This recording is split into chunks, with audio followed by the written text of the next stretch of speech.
Hello, I am Dr. Renato Perorena, President of the Spiritist Medical Association of Uruguay, and on behalf of the International Spiritist Medical Association, it's an immense pleasure to introduce Dr. Fabio Villarraga, who will continue the program of this first virtual Congress of the International Spiritist Medical Association with a talk on the contribution of Spiritism and the discussion of the bioethic dilemmas related to the pandemic. Dr. Fabio Ricardo Villarraga Benavides is a surgeon, a graduate of the National University of Colombia, who has worked as an attending physician at the Regional Hospital San Rafael of Factativa for 30 years, and currently he's part of the program of humanization. He's a member of the Spiritist Association Senderos de la Esperanza, director of the assistential and supporting programs to pregnant women. He has translated from Portuguese to Spanish the book Happy Life, Joana de Angelis and Divaldo Pereira's Franco, and also the book El Clamor de la Vida from Dr. Marlene Nobri. Dr. Fabio Villarraga is a member of the Executive Committee of the International Spiritist Council, and he is the president of the Spiritist Medical Association of Colombia, SMA Colombia, and president of the Spiritist Federation of Cundinamarca for the period of 2019 to 2022. So, it is my pleasure to leave with you all Dr. Fabio Villarraga. Our warmest greetings to all the audience of the first International Spiritual Medical Congress that the International Spiritist Medical Association is conducting this month. We want to thank the directors of the International Spiritist Medical Association and also the spiritual mentors of our organization, because it is through them that we're working at the earth level for the Spiritist medical paradigm. Today I will share some knowledge regarding bioethics and the Spiritist doctrine and how they relate to each other and how Spiritism addresses these dilemmas within the work of healthcare professionals, and which have culminated in these times of this pandemic that we live in. So, in this talk around the contribution of Spiritism and the discussion of bioethical dilemmas related to the pandemic, we will delve into some of these dilemmas during this first International Spiritist Medical Congress. So, we will deepen into the roots. What is the root of bioethics? How did it start with this notable specialist in the field of oncology, Professor Emeritus of the University of Wisconsin, United States, Dr. Van Rensselaer Potter, who in 1971 published his book Bioethics, A Bridge to the Future. It is precisely in this book that he states that his objective was to contribute to the future of the human species by promoting the formation of a new discipline, the discipline of bioethics. And he continues, if there are two cultures that seem incapable of speaking to each other, the sciences and the humanities, if this is a part of the reason the future seems uncertain, then perhaps we could build a bridge to the future, building the discipline of bioethics as a bridge between two cultures. So, it is Potter, indeed, the pioneer of the field of bioethics, and who coined this term, and who established, as he himself said in this work, the union, the link between sciences and humanities. But to what end? To strengthen the values of these early sciences. Later, in 1978, the Encyclopedia of Bioethics brings a definition a little more specific about the topic and says that bioethics is a systematic study of human conduct in the area of the life sciences and of health, considered in the light of principles and values. Thus, it is correlating here these principles, these values within the field of life sciences and above all, as applied to the field of health. Potter says that obviously bios represents biological knowledge and ethics represents human values, meaning the rescue and preservation of moral values. The same moral values that in Spiritism are presented by Kardec as Christian morals, Christian moral values based on the profound legacy of the Master Jesus of Nazareth. If we remember what Potter said, it unites sciences with the humanities, and this appreciation of human values, moral values, and as Kardec states, as we see in Spiritism, where he tells us that in the evolutionary process of human beings, we need these two great wings, the wing of knowledge, of intelligence, and the wing of morality, the area of conduct that must permeate the evolutionary history and evolutionary development of a human being. Thus, bioethics emerges as a necessity to analyze the serious problems that technological development and the loss of human values have created. Just as an example, let's remember what happened in the Second World War with several experiments with human beings that were made by physicians, healthcare professionals, who experienced on human beings under a total loss of values within the framework of the great Second World War and all the abuses that occurred.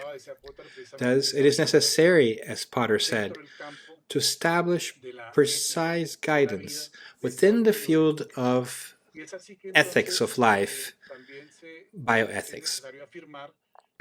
Thus, it's also necessary to state that bioethics is non-denomination, meaning that it's not identified with any particular creed because it is open to an ample dialogue between different thoughts and ideas, but also has a multidisciplinary characteristic because given the complexity of the topics it deals with, it is necessary the contribution of different professionals from different areas, from healthcare, professionals in other areas, to be able to establish consensus, ethical consensus, behavioral consensus that help guide the conduct of individuals and of humanity in face of certain situations. So we can establish a parallel between Professor Kardec and Potter, the professor emeritus at the University of Wisconsin, a specialist in the field of oncology or tumors. Kardec created several terms in the Spiritist terminology, the main one being the term Spiritism. And Potter also created terms and the word bioethics that embodies this new area of science and knowledge. This is how Kardec began in 1857, creating a whole revealing process for humanity with information conveyed through the system of questions and answers, and first placed in the Spirit's book and subsequently in all the other works of the Spiritus codification, creating principles of a legacy for all posterity, a legacy for all humanity that today we can get, study, and delve in. And as such, Potter too, but more than 110 years later, he also created a series of knowledge, and he reveals the union between science and humanities, the need to establish that bridge, as he said in his work of Bioethics, a bridge to the future, establishing an important foundation on which all the world's major bioethics groups will be formed and the various facets that are known today. So, what topics in the studies of bioethics will be precisely the focus of this talk today? Topics related to the beginning of human life, contraception, abortion, assisted reproduction, in vitro fertilization, etc. Topics that have to do with the conduct of healthcare professionals and often with those who do research, as well as those who perform the procedures in the field of medical practice.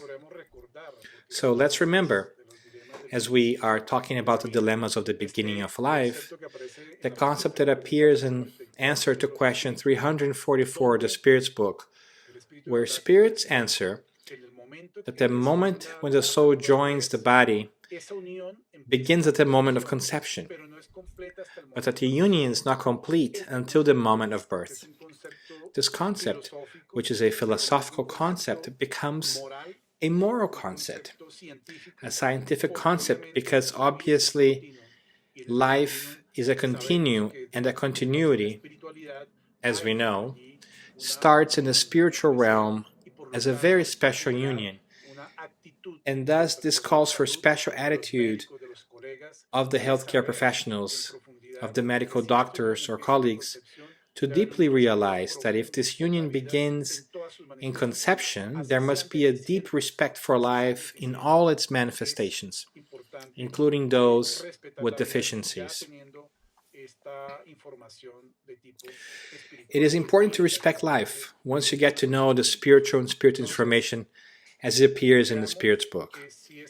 So, as we look at this curve of biological life for an existence that begins in conception and ends at the type of death or discarnation, this biologically speaking continuity is a continuum, because the contributions of the father, mother, the eggs, the sperms were living elements contributed by parents, that only a union of these principles with the union of the spiritual principle through peri-spiritual bonds allows for the biological reorganization that is called within that peri-spiritual biological organizing model to give continuity and set the information according to spiritual needs until the end of that existence. Thus, life is a continuum, and we have no right to interrupt it at any time in its existence.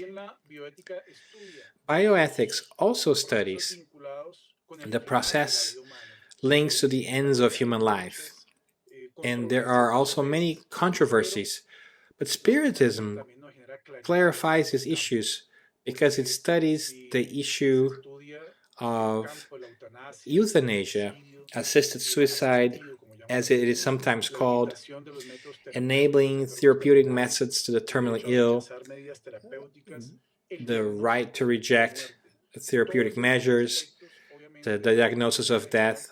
All these aspects often create controversy within healthcare professionals, in the family, or even with the patient.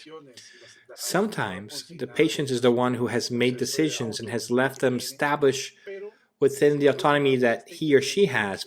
But if we look at the item 28 of the Gospel according to Spiritism, it clearly tells us, mitigate the last sufferings as much as I can, or refrain from shortening life, even from a single minute, because this minute can avoid many tears in the future. This is actually a guidance of conduct a spiritual ethical guidance, ethical spiritists to follow when facing human pain and suffering at the last instance of life. So, what do we have to do? Mitigate these last sufferings as much as we can, tells chapter 5 of the Gospel according to Spiritism. These are suggestions of conduct. They're ethical suggestions. They are bioethical suggestions of a spiritual bioethics that is immersed within the legacy of the Spiritist codification, and that we've brought them up to present this correlation between bioethics and Spiritism. Also among the topics studied by bioethics are those related to the quality of human life, quality versus quantity, the justice of distribution, right to health care, sanitary conditions, in summary, human rights. And it is also within this topic that ethics studies issues related to ecological ethics and demography, environmental pollution, and etc. This is to say that it has to do with the human conduct towards the environment and how they should be governed. And thank God today there are more regulations in many countries regarding these issues. And with these regulations, these laws, they guide the conduct of people to preserve the environment, something that is obviously done using the law, human laws. But from the knowledge of spiritual laws, we're also aware of the manifestations of life at every level of nature. So we read in Genesis chapter 9, item 4, until humanity is perfected enough through intelligence and the practice of divine laws, the greatest disturbances will be caused by men rather than by nature. That is, they will be of moral and social character rather than physical. So we realize that even though there are massive disasters affecting ecology, Spiritism tells us that these catastrophes, rather than caused by nature, will be of moral and social conditions in which humans will still struggle and which need to be adjusted in order for us to move to a new phase within our planetary path in the physical, moral, and spiritual arenas.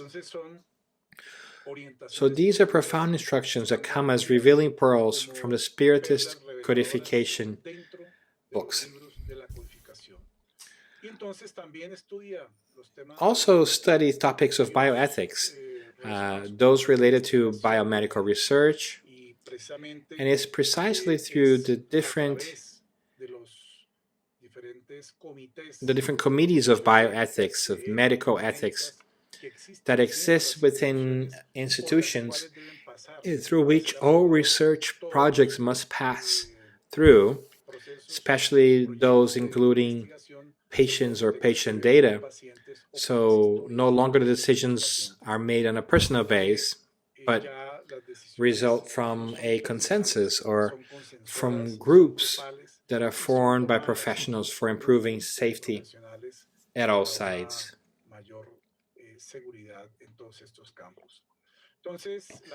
So bioethics then seeks to establish an efficient, practical method of study that allows the detection and the analysis of each of these situations in order to reach conclusions, because it's precisely the purpose of bioethics to be able to contribute in these conclusions and in the decision-making process, especially to adapt, said Potter, to the moment and the historical circumstances, always keeping in mind the respect for the dignity of life.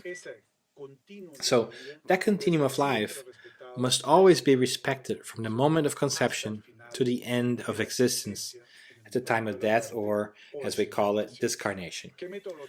What is the methodology that bioethics use? Essentially, the most widely used is the method of principles based on the four principles proposed by these two authors, Tom Beauchamp and James Childress, and which are in the Principles of Biomedical Ethics that was published in 1979, and which constitutes basically four fundamental principles: beneficence, non-maleficence, autonomy, and justice. Principles that allow us to guide decision-making and the conclusions that can be drawn in certain cases. So, talking about the beneficence considered as the obligation to do good, when applied to the practice of medicine, it dictates that the doctor has an obligation to do good to the patient, to save lives, to relieve pain and suffering, and to the extent possible, cure the disease. So this principle is well aligned with the same principles that we find in the Gospel according to Spiritism in the chapter about people of goodwill, and that is basically doing good. And there is also the principle of non-maleficence, of doing no harm, that establishes the obligation to do no harm. And the principle that establishes the obligation to do no harm is above the obligation to do good. Thus, this is a principle that is also fundamental to the directing and guiding behavior that may at times emerge in healthcare settings and institutions. This principle also applies to environmental ethics as to ethics in general.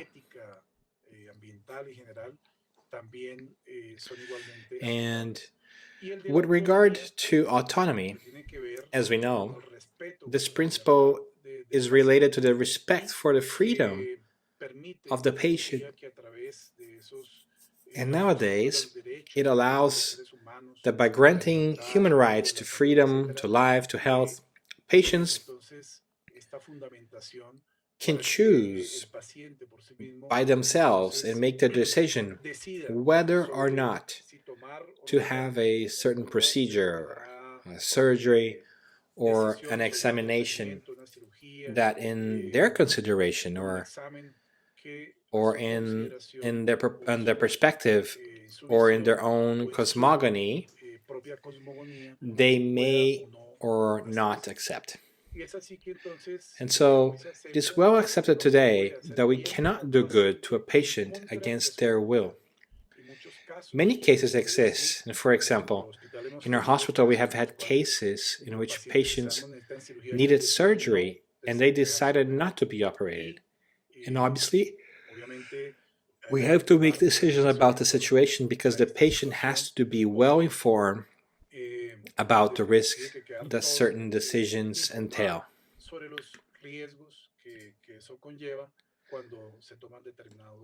Similarly, those who by their convictions or by their religious concepts do not authorize blood transfusions, for example, knowing that it's necessary many times they put their lives at risk.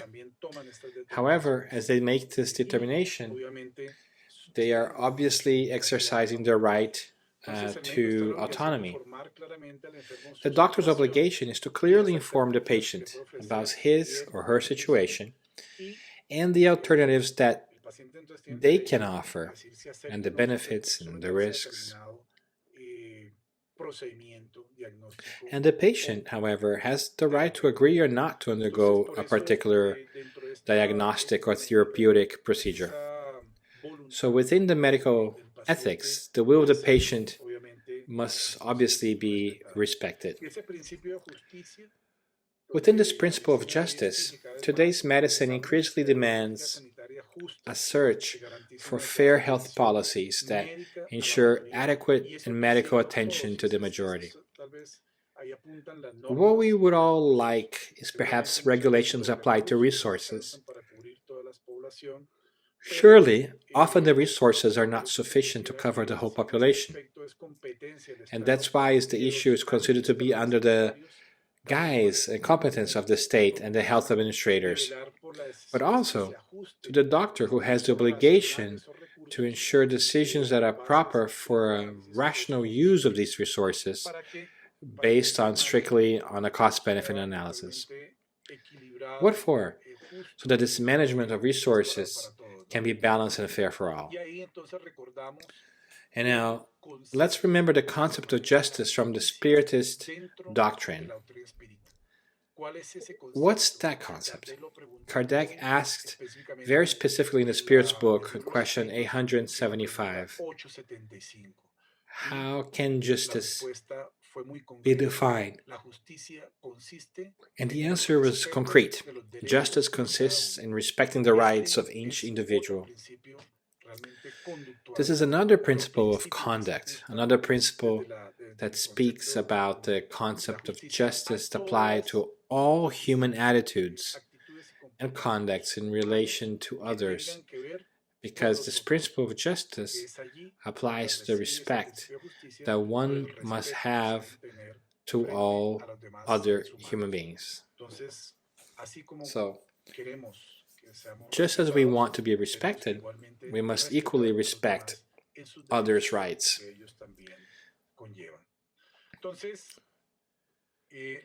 Thus, bioethics, to achieve its objectives, promotes the development of committees, and there are ethics or bioethic committees in institutions through which all research projects under developments must go through.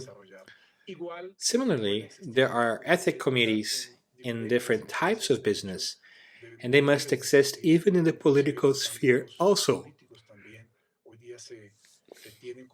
This is a norm nowadays. Why? Because it has to do with the ethical behaviors of humans that affect the rights of others. And therefore, it's necessary to establish these frameworks of reference in order to establish principles of action within society. So, healthcare workers are often faced with multiple circumstances in which they have to make decisions, and some decisions are related to aspects that often put them in a situation of uncertainty, of concern, and sometimes of feeling alone when making decisions, when they're in isolated places, when they're in more remote health institutions. But confronting these situations, there's always the resource of faith. Dr. Bezerra de Menezes says in a message given through Divaldo Pereira Franco that disease can be considered as a thermometer of faith. And this applies to the healthcare worker as well as to the patients, their relatives, and the administrators, to everyone. Because in reality, if we have sufficient faith, as we read in the Gospel, we'll be able to stand face to face with reason in all human acts. So, very wisely, Dr. Bezerra de Menezes says that this faith constitutes a thermometer, and we can precisely say faith can be measured by the way we take the disease or the strength of the disease. That is, if we have deep enough faith, not only human faith, but divine faith, as written in the Gospel, we are able to face all the situations, including the current pandemic. Therefore, the ethical dilemmas arise when we have to decide between two options, which are equally acceptable, but neither is preferable to the other. Here we'll discuss a hypothetical case that can occur in many circumstances, in many countries. And this is the case, for example, of Joseph, an 81-year-old patient, diabetic, hypertensive, a retired engineer, grandfather to 5 children with severe COVID pneumonia. He needed to be admitted to ICU to be intubated. But on the other side, we have Patricia, who is a 40-year-old single mother, street vendor, with no previous chronic illness, with 2 children of school age, and it's the same clinical conditions as Joseph. She has severe COVID pneumonia and she also needs to be admitted to the ICU to be intubated. But there's only one bed available in the hospital where we are working, and there's no other hospital nearby to which we can refer them. Then the question now, for everyone in the role of a healthcare professional is, which patient would you admit? Under what criteria would you decide between these 2 cases? Since based on the right to life, they both have the right to live.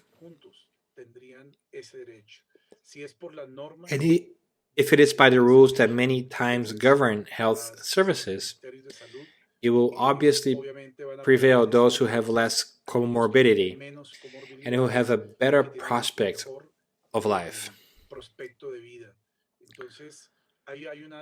But there is a dilemma when healthcare professionals have to make these decisions, when there are underlying responsibilities of the state government, of the healthcare system, of all those who manage healthcare resources, who should make them well utilized so that in decisions everyone should be given the same options and not be deciding who does or who does not need a ventilator or intensive care unit.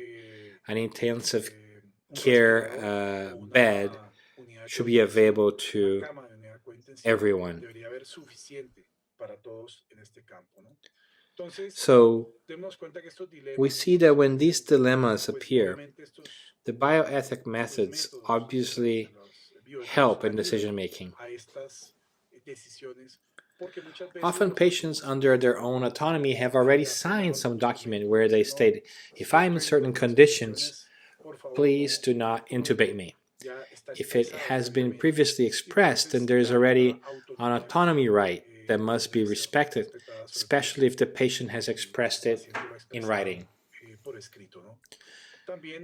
Also, obviously, the principle of beneficence seeks the best benefit for the patient and, above all, do no harm at any time. But for this, we obviously need that the resources are enough for all and that there is no need to decide at a given time for one or the other. Because when we decide for one, we benefit one but do not benefit the other. And thus we will be doing indirect harm. Then we have to add the principle of justice because it talks about the fairness of health policies that seek coverage for all.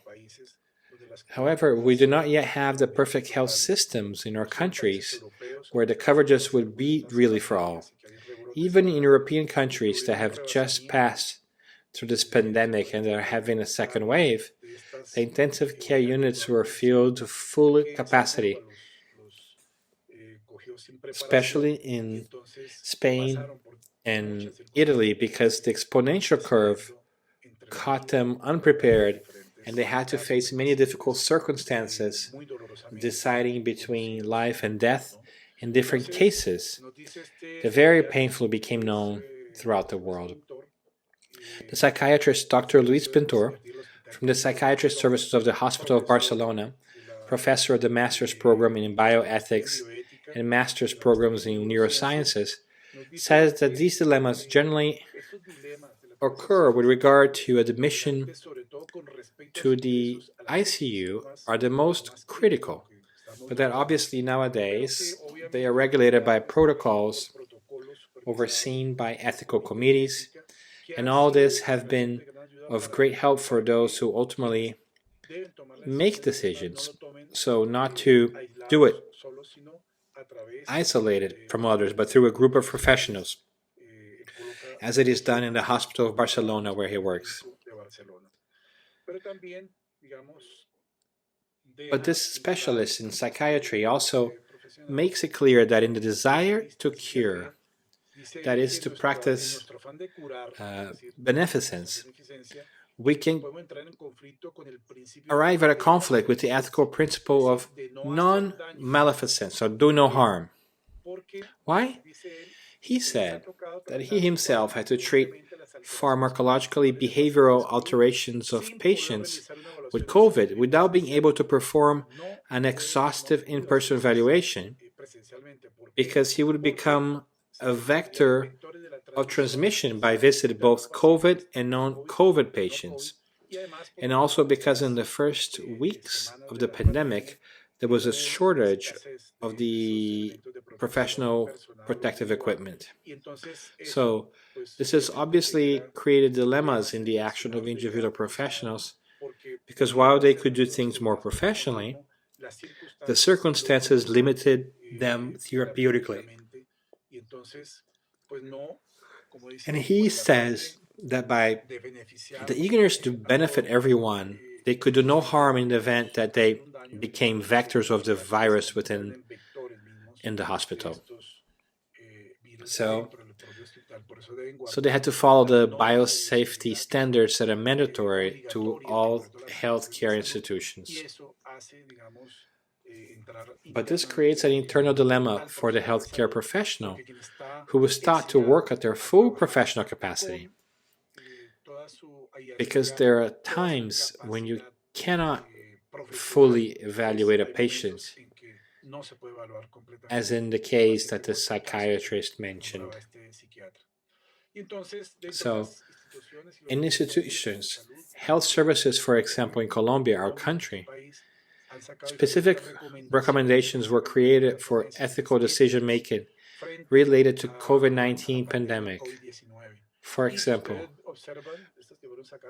those who have been in place since March 2020, many of them are endorsed by international studies published in scientific journals, and we see that they were based on principles of bioethics for not harming, for benefiting the patient, and also to act fairly and to maintain professional integrity. It also recommends the providing of information of possible limitations on access to the necessary support, including, in the correct context, resources that may be tragically limited, but with no implication to abandonment of the patient.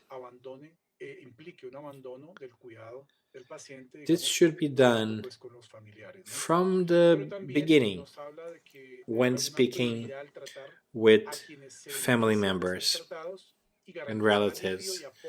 It also states that there must be a priority when treating those who benefit from the treatment and to ensure relief and support those who would not be able to receive specific treatment. So this difference is established because there's certainly a limitation in the health system. Patients with severe diseases who will be unable to benefit from advanced care, as well as those who receive the required advanced support without the possibility of recovery, even when they arrive to intensive care first, they may be subjected to an adequacy of therapeutic efforts to allow the care to be given to others. In the end, it is saying that if necessary, you have to move those resources that support the treatment of one patient to another, provided that in advance, at the time patient of admission, it is informed that if necessary, this will be done. This rule set by the Ministry of Health here in Colombia, fortunately has not been applied because our health system, in terms of bed units in the intensive care, did not reach its maximum capacity, and we are already on the plateau and starting to decrease. However, regarding the patients who have comorbidities, we don't know who will survive, will overcome all the conditions, as there are factors of which we're not aware in this plane of life. This is the case of a 104-year-old patient who survived COVID-19, and you see the photo of the day he left the hospital after remaining intubated in intensive care unit. Yet, despite all the risks and comorbidities, and above all his age, he survived COVID-19. So we know that under this concept that we find in Spiritism, there is a vibratory affinity with different pathogens. In this case, the coronavirus pandemic, of the virus with a deficiency that the immune system may have, and a vibratory affinity that exists in the perispirit corresponding to the underlying spiritual needs that the person may have when experience a serious form of disease. So that's why in the public health service in different parts of the world, they discuss protocols that aim to take part in decisions on allowing or not admission to the intensive care units, and then discussion about comorbidities and chances of surviving the disease, depending on the degree of severity and depending on the requirements. However, it also makes very clear there should be no prioritization by administrative indication or individual recommendations by third parties, meaning there should be no administrative party or people from the political circle giving orders and making choices regarding patient admission in the ICUs at the time of decision and on the circumstances. This triage, this prioritization cannot be done by an administrative party. This is also supported by international publications. And finally, within these general recommendations on ethical decision-making, the Ministry of Health states the need to redistribute and allocate resources as ventilation support must be done with clear parameters previously defined that allow us to prioritize proportionally their allocation and which have to be respected by all. So obviously, there are consensus for the criteria of adequacy, of relocation, of therapeutic in case of clinical deterioration. That is, when clinical deterioration occurs, all parties related to the patient, family, representatives, and other members of the care team should have been clearly informed by the time when these therapeutic efforts have to be withdrawn. And this should be stated in the protocols and documents from the health service. Naturally, these protocols are not written under moral criteria or even less spiritual criteria. Otherwise, it would have other characteristics. So we realize that the human rules, those we have already talked about, those of the health services, the protocols, have a number of principles of situations on which are based on the conduct of healthcare professionals. But we must not lose sight that above those human rules would always be divine laws that govern the outcomes and the future of the patients and even the natural course of diseases and illnesses as they change over time. Those who we thought would not die end up dying, and those who by statistics have the most limited and dark prognosis end up surviving.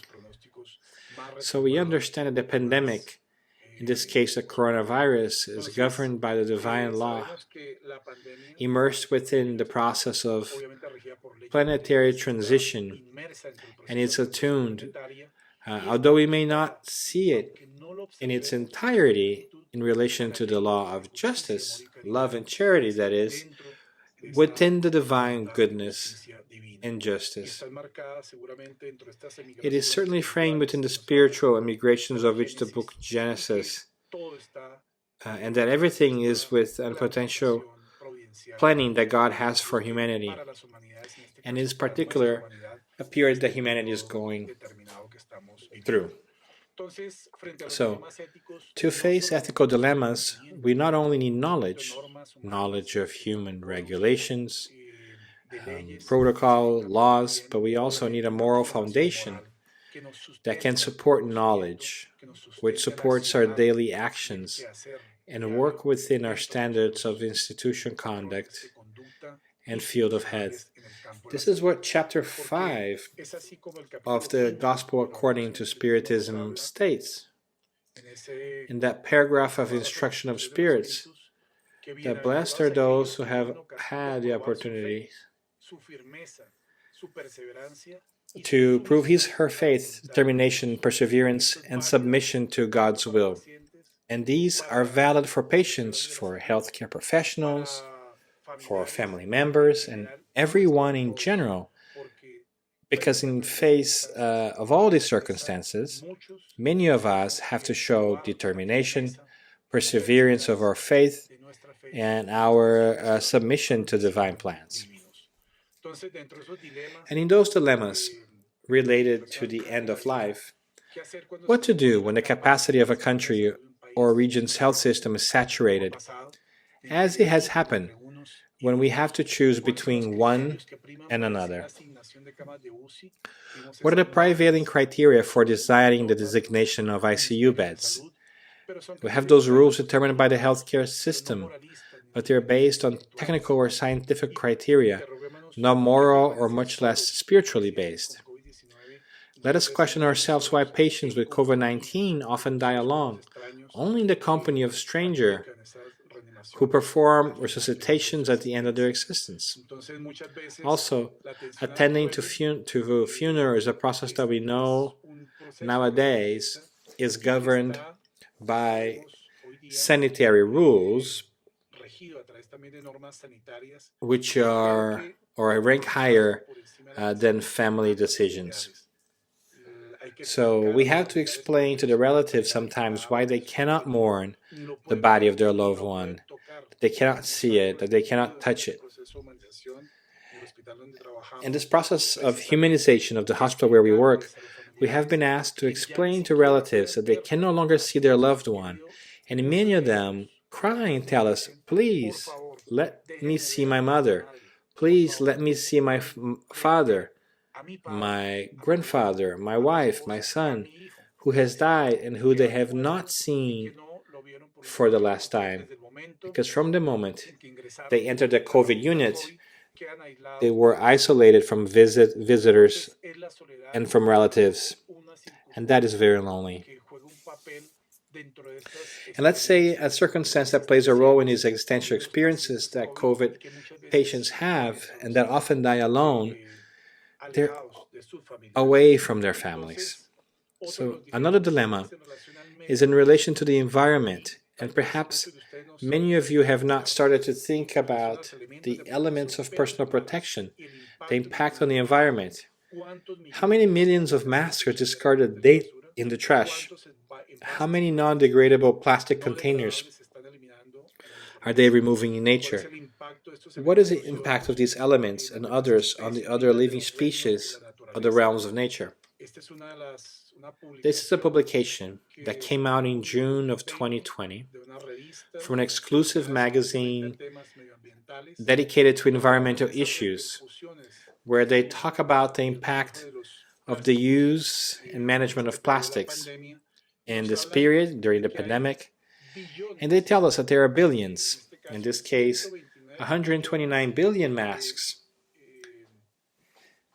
that are thrown, discarded into the environment, and 65 billion gloves that are going to be discarded also, and that can also be found on beaches, in the seas, in rivers, in different places. And for all who want to read, they can go to this reference, this link, and see this video that shows how they're collecting different quantities, thousands and millions of masks, or different qualities in different parts of the world, and different beaches, different places of the sea. This is our responsibility. What is our ethical approach, and how does the much needed use of these elements of personal protection are balanced with environment preservation? That's also an ethical challenge that we must solve. And regarding the problems of the beginning of life, what happens to the intrauterine baby if he or she gets COVID? What to do if the mother is nursing but she's positive and the baby is negative? There are myths and realities of these situations. If the mother is COVID-19 positive, should she stop breastfeeding? The World Health Organization says no, breastfeeding cannot be suspended even in these circumstances. Hygiene measures should always be applied. If the mother is sick with COVID-19, babies are infected in the womb or through breastfeeding. This is the myth, and the reality is that so far there is no evidence to suggest that COVID-19 is spread to babies during pregnancy or through mother's milk. And finally, there is a myth that if the baby is sick with COVID-19, he cannot receive maternal milk. The mother must continue breastfeeding with the necessary hygiene measures. But if it's unable to breastfeed, breast milk can be removed and offered in a cup or a spoon, as recommended now. So here's an expert in this field, Dr. Alejandra Gaviria, rector of the University of the Andes, who is a Minister of Health and who is a member of the Lancet COVID-19 Commission, created to help accelerate global equitable and lasting solutions to the pandemic. He says that the human species is not in danger because of the pandemic, but there is much suffering at stake, some inevitable, some not. The wide global debate in all the countries and communities of the world revolves around the policies or actions necessary to minimize that avoidable suffering. This is why it is important to minimize the unavoidable suffering. And he says that governments now face a more difficult decision, which is not between life and the economy, but between deaths from coronavirus and deaths and lives ruined by poverty, other diseases, hunger, overcrowding, and the psychological consequences of many months lockup.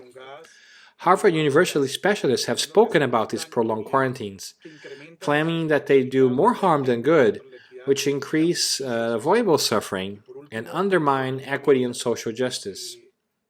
And finally, Dr. Gaviria states that any ethical position requires compassion in all cases. Compassion, that's a human feeling, a virtue that has been considered nowadays in the therapeutic fields. That's also referred in our work, Umbre, and in the moral from the Gospel according to Spiritism.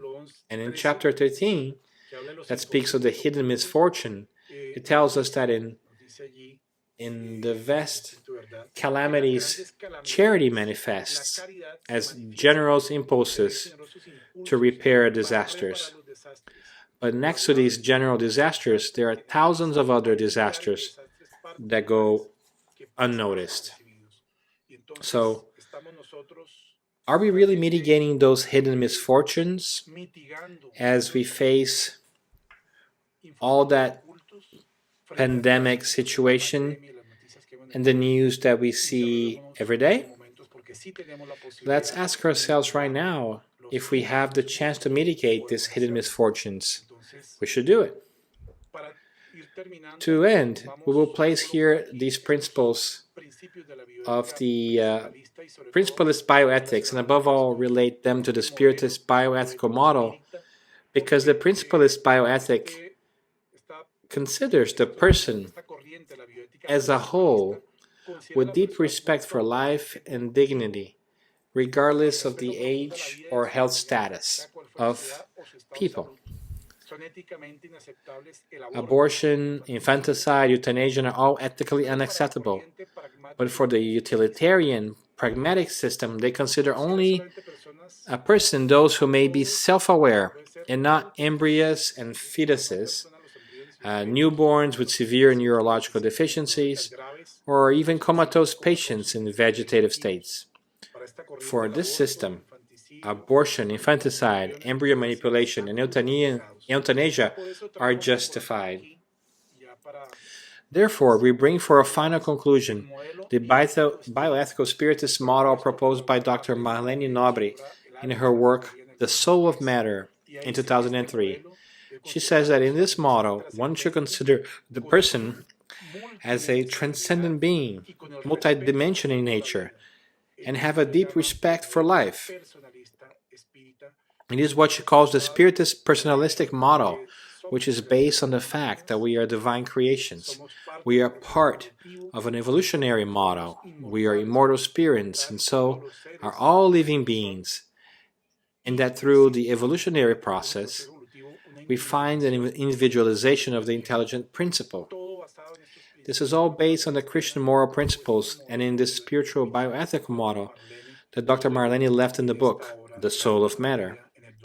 So, correlating the bioethical principles with the moral laws of the Spirit's book and with the Christian principles that are in it, the Gospel according to Spiritism, we can say that both beneficence and non-maleficence, that is to do good and do no harm, are framed within the law of justice, love, and charity, which is the law number 10 of Book 3 of the Spirit's book. All these Christian principles, to love one's neighbor as himself and to do for others what we would like others to do for us, and the principle of autonomy as well, where it is independence of decisions, adjusted within the moral law, the law of freedom, and the Christian principles of the care of the body and the spirit for people of goodwill and mission of Spiritists. So, to culminate with the principles of bioethical justice, equitable distribution, underpinned and correlated with the law of equality within the moral laws and the Christian principles of doing good without ostentation and detachment of terrestrial goods. So this decalogue, medical spiritist nature, received by Dr. Marlene in a message in October of 1968, tells us in item number 10 the following. And this is a message for all of us. Above all, practice medicine with a divine meaning, recognizing yourself as a child of God, as a servant of the Creator, and therefore as a humble servant of the sovereign truth. It's thus for all physicians in divine sense, as André Luis, Dr. Bezerra de Menezes, but above all, this great doctor of souls and bodies, our Master Jesus of Nazareth. The book Jesus and the President says, Jesus remains current not only for the therapies of love and the teachings he proposes to contemporary men, but for the peace he radiated and the love that he taught us through his therapeutic legacy.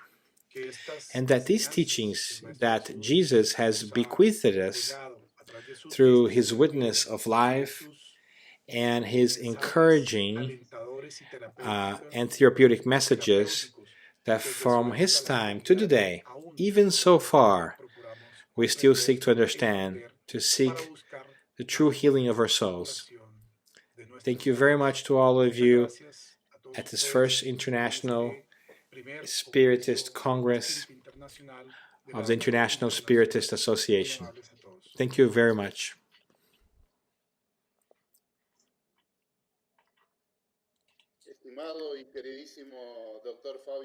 Dearest Dr. Fabio Villarraga, I'm sure if we were in an auditorium, all the participants will be standing and applauding you, because your presentation couldn't have been more appropriate for the time, more clear and eloquent about the magnitude of the importance that these bioethical issues have at the present time. You also have the ability to wrap it all up in the end, making a parallel between Spiritism and bioethics, the moral laws and the Spiritist principles. Anyways, this is all I want to say. On behalf of the International Spiritus Association, I am infinitely grateful for the brilliant talk you've delivered, and I appreciate the opportunity to have introduced you in this opportunity. Thank you very much for your talk and your presence today. Thank you very much.